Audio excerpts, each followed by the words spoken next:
In this video we're going to show you how to make a pop-up using a stamped image to create a card like you see on the screen.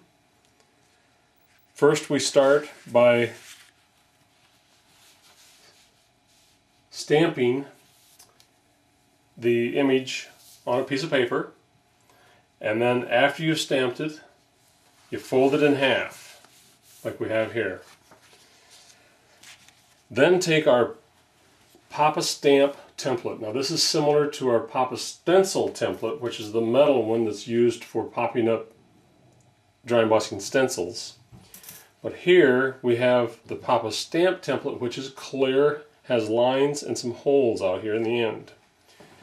Line up that template so that the center line right here is lined up with the fold of your card.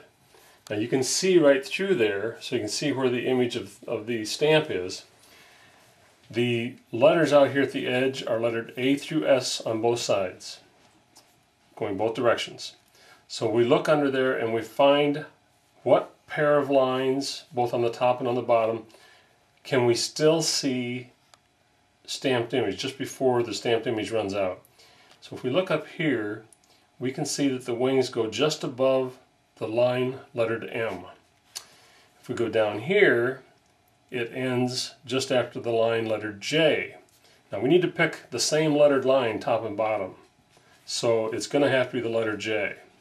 So what we'll do is take a pin. Now what I do is I'll take a knife holder like this and I'll put a needle or a straight pin in the end of it to use that for a pin pricker. And then line up this hole that's right next to the letter J, top and bottom. We're going to line up that hole right next to the edge of the image. So right here it's lined up. You'll put a little pinhole right there. Push it in, making sure that your center line stays on the fold.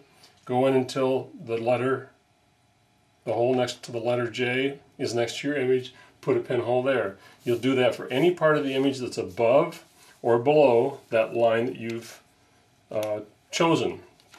Now, I don't know if you can see on the back here, you probably can't. There's some little pinholes right here and right here. Up here is one of them. Those are the pinholes that I made. And those are what you're going to use to then do your cutting. So we'll cut starting at the top pinhole, working your way down, and you don't have to get right next to the image, just do the best you can. Cut from the top pinhole all the way down to the bottom pinhole. Don't cut around the bottom. Then go back to the other side of the pinhole, work your way up and around down until you get to the next pinhole, and so forth until you cut around the entire image with the exception of the parts that are above or below the line on those images.